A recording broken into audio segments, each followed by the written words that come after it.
الأصدقاء السلام عليكم. Bonjour ou bonsoir les amis. J'espère que vous allez bien partout où vous vous trouvez. En tout cas, c'est ce que je vous souhaite. Et surtout pour le meilleur de toutes les situations. Bienvenue sur votre chaîne Bled Magharibia qui attend comme toujours vos encouragements en la partageant autour de vous, auprès de vos connaissances. Et surtout pour ne rien rater, ne rien manquer des dernières nouveautés de votre chaîne, abonnez-vous. Abonnez-vous et faites abonner tous les gens que vous connaissez, ainsi que vos proches, pour y être informés très rapidement, et ce en toute primeur bien sûr. Pour ma part, je suis ravi, heureux et content de vous retrouver une nouvelle fois. Et un tout grand merci de nous recevoir chez vous et parmi vous. Cette 275e vidéo vient vers vous pour vous proposer votre ce qui fait débat habituel, c'est-à-dire tout simplement ce qui fait la petite discussion entre nous à chaque fois. Votre CQFD de Bled Magharibia se consacre, comme vous le savez maintenant, à cette actualité nord-africaine, pour venir vous la résumer, vous la servir très brièvement en quelques mots, si ce n'est en quelques petites phrases. Et justement, le présent CQFD se penche, cette fois-ci, sur cette pensée judicieuse de Frédéric Hensel. Oui, Frédéric Hensel est maître de conférence à Sciences Po Paris. Il est professeur à la Paris School of Business. Il est aussi auteur de l'Atlas des frontières avec son collègue Hugo Bidard aux éditions Autrement 2021, tout récent. Il est également fondateur des rencontres internationales géopolitiques de Trouville-sur-Mer en France.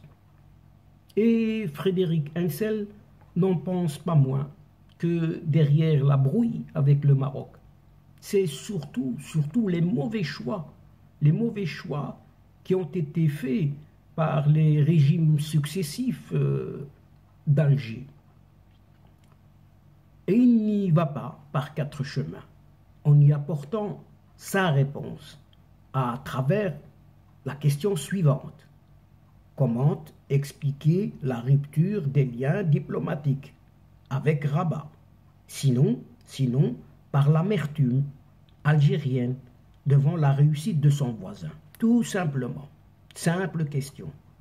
Et chers amis, nous tenterons modestement, très modestement, à notre niveau, de suivre le raisonnement de Frédéric Hensel en relatant le fond de son idée, de son analyse, en forme de témoignage qui vous est dispensé ici, tout en prenant soin de garder au maximum toute son objectivité.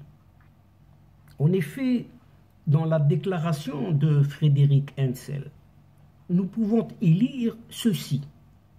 Voisins, au pluriel, donc, majoritairement arabes et musulmans, on les qualifie parfois de frères ennemis. Maroc et Algérie entretiennent en effet de lourds contentieux, les ayant déjà menés au bord de l'affrontement. Mais à bien y regarder,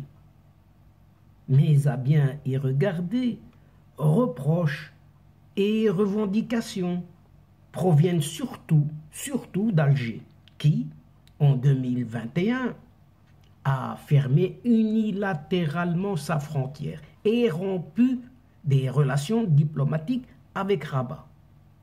Une rancœur, oui, une rancœur qui se nourrit aux réalités et représentations suivantes. Tout d'abord, il y a cette condescendance pour un régime représenté comme archaïque, car monarchique, faible de ne pas s'être décolonisé par la guerre, s'agissant du Maroc. Et pour cause, la dynastie marocaine a réussi l'exploit quasi unique dans l'immense espace arabe de demeurer indépendant face à l'empire turc ottoman. Oui, excusez du peu quand même, comme devant les puissances européennes, incarnant un demi-siècle seulement, un simple protectorat, jusqu'au retour à la pleine souveraineté dès 1956.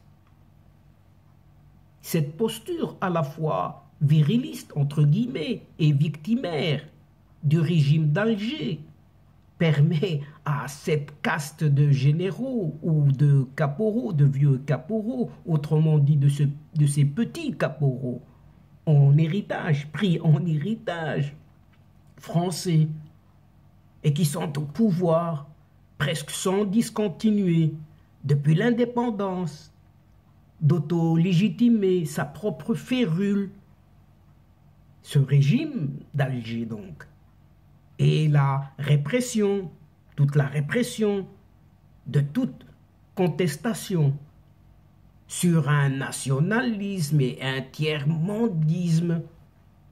Ensuite, bien qu'officiellement non alignée, cette Algérie a toujours suivi Moscou à la lettre et acheté Made in Russe, jusqu'à y compris après la chute du communisme, se revendiquant toujours du nationalisme arabe et du tiers-mondisme, à contrario du Maroc, qui a diversifié ses partenariats et maintenu d'étroits liens avec la France et les États-Unis.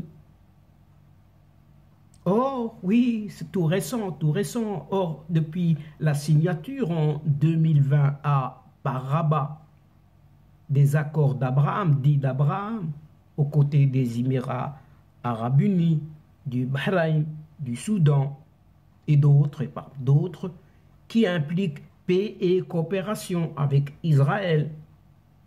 Entre guillemets, cette entité sioniste, bannie par Alger, par ce régime algérien, devient à son tour un partenaire privilégié du Maroc, comme l'a récemment illustré la visite officielle de ce ministre hébreu de la Défense et ancien chef d'état-major de Tsahal, ce Benny Gantz.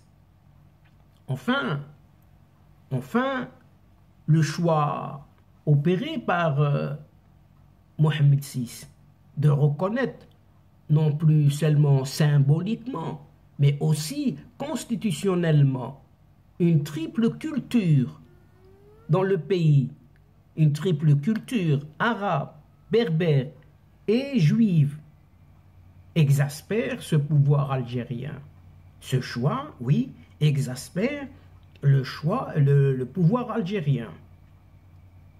Arc-bouté sur un narratif strictement et en pseudo-État national et arabe, cette Algérie n'a jamais, au grand jamais, pu régler socialement ni culturellement son identité, sa propre question berbère, et craint un nouveau printemps kabyle, oui, craint un nouveau printemps kabyle, d'une ampleur jamais vue, inégalée, à cause justement de ces mauvais choix de ce régime politico-militaire algérien.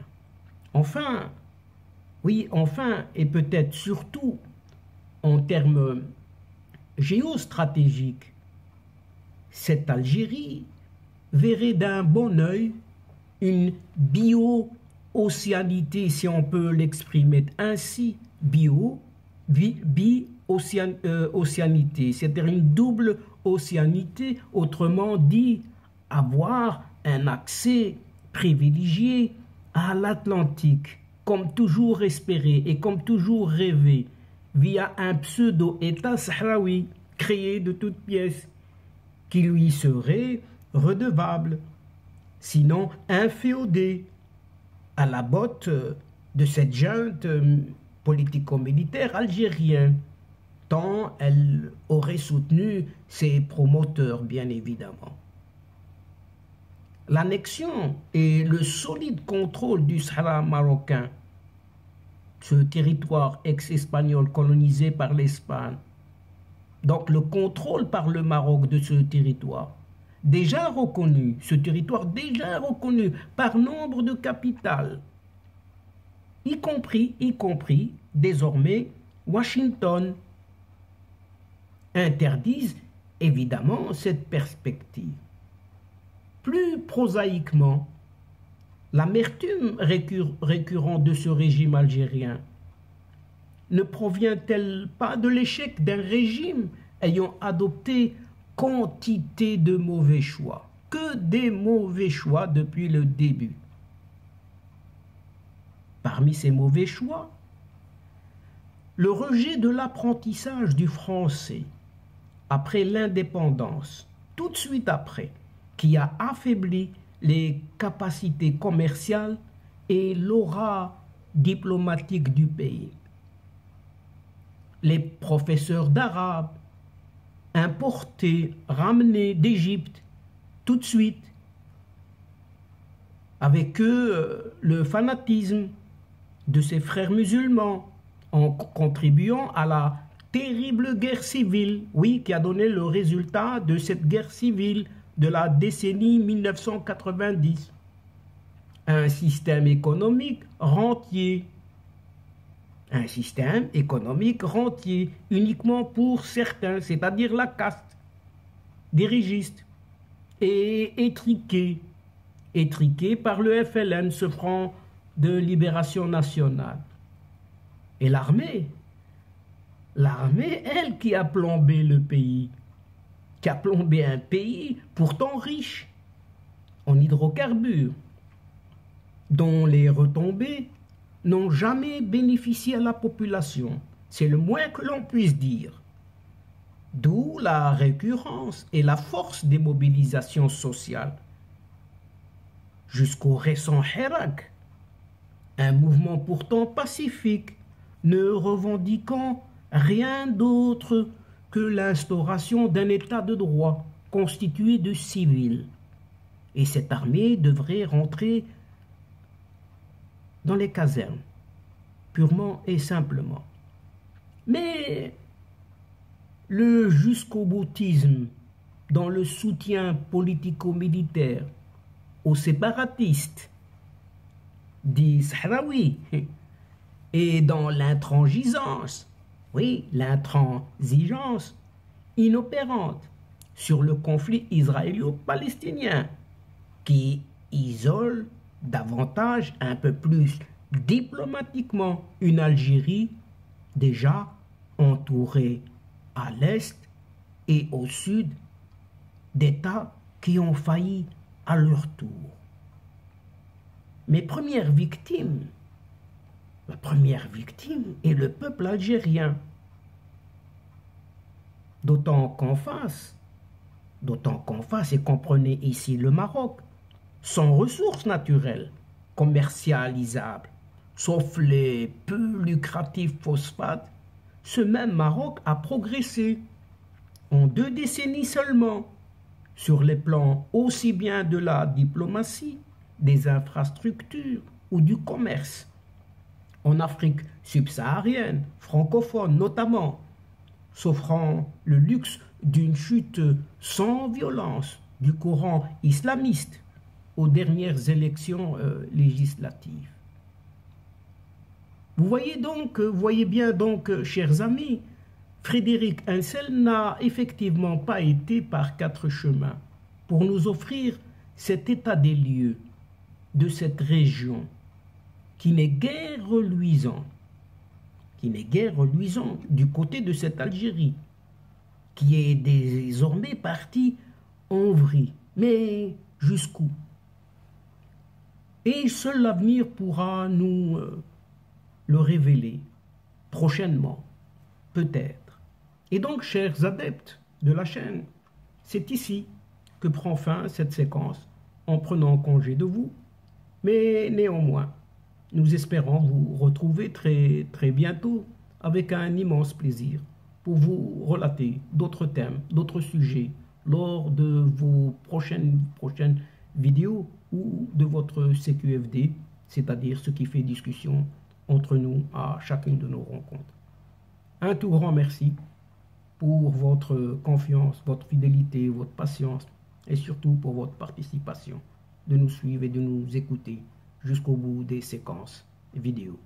Mais néanmoins, ne nous oubliez pas, n'oubliez pas votre chaîne en vous y abonnant, très nombreux, afin d'y être informé rapidement et surtout, n'hésitez pas de partager au grand maximum autour de vous les séquences vidéo de votre chaîne. Pour moi, il ne me reste plus qu'à vous dire au revoir les amis. Asdeqa, salamu alaikum wa rahmatullahi wa barakatuh. À la prochaine fois et à bientôt. إلى اللقاء في حصة أخرى إن شاء الله. مع السلامة.